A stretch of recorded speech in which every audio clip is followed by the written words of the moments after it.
திருச்சி திமுக தலைமைக்கு தலைவலி, முட்டிக்கொள்ளும் 3 பெரிய தலைகள். திருச்சி பொறுத்தவரைக்கும் திமுகவுக்கும் தலைவலி தான். ஏன்னா அங்கே KN நேரு, அன்பில் மகேஷ் 2 அமைச்சர்கள் இருக்கிறதோட நாடாளுமன்ற உறுப்பினர் சிவாவும் இருக்கிறதுனால அங்கே 3ஆக பிரிஞ்சு முட்டல் மோதல் தான்.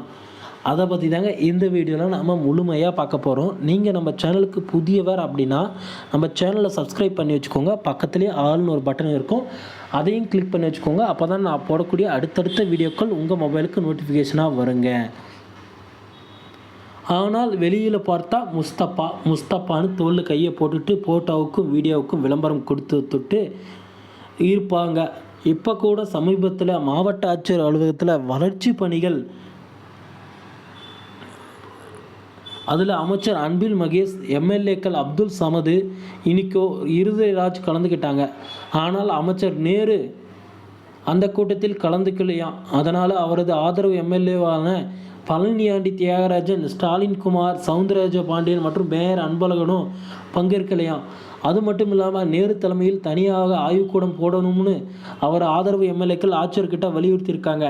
அமைச்சர்களோட ஈகோவில் அரசு அதிகாரிகளும் யார் சொல்கிறத கேட்குறது, இப்படி இருந்தால் பணிகளை எப்படி பார்க்குறதுன்னு அல்லாடிக்கிட்டு இருக்காங்களாம். அமைச்சர்கள் மீதான ஊழல் புகார்களை ஏற்கனவே கட்சி தலைமை கடுகளவு கூட தூங்காமல் இருக்குது. இப்போ அமைச்சர்களுக்குள்ளாக நடக்கும் ஈகோ யுத்தம் தலைமையை தலைவலியிலேயே வச்சுருக்கோம். இதனால் பார்த்திங்கன்னா என்ன செய்கிறது? ஒரு பக்கம் பார்த்திங்கன்னா மக்களவை MP திருச்சி சிவா இருக்கார். அவரை கூட பார்த்திங்கன்னா பெரிய ஒரு பிரச்சனை ஆச்சுங்க. அதுக்கப்புறம் அதாவது கொஞ்ச நாளைக்கு முன்னாடி உங்களுக்கே தெரியுங்க, திருச்சி சிவா வீட்டில் பார்த்திங்கன்னா KN நேருவோட ஆதரவாளர்கள் எந்த அளவுக்கு பார்த்திங்கன்னா தாக்குதலில் ஈடுபட்டாங்க அப்படின்னு. அதுவும் ஒரே கட்சியில் இருக்கிறவங்க ஆதரவுகள் பார்த்திங்கன்னா இப்படி பண்ணுறது பார்த்திங்கன்னா பெரும் ஒரு மனிதநேயமற்ற செயலை குறிக்குதுங்க. இப்போ பார்த்திங்கன்னா அமைச்சர் நேருக்கும் அன்பில் மகேஷ்க்கும் பார்த்திங்கன்னா சண்டை மூடுதுங்க. இது எந்த நிலையில் போய் நிற்கும் அப்படின்னு யாருக்குமே தெரிலைங்க. பொறுத்திருந்து பார்க்கலாங்க என்ன நடக்க போகுது.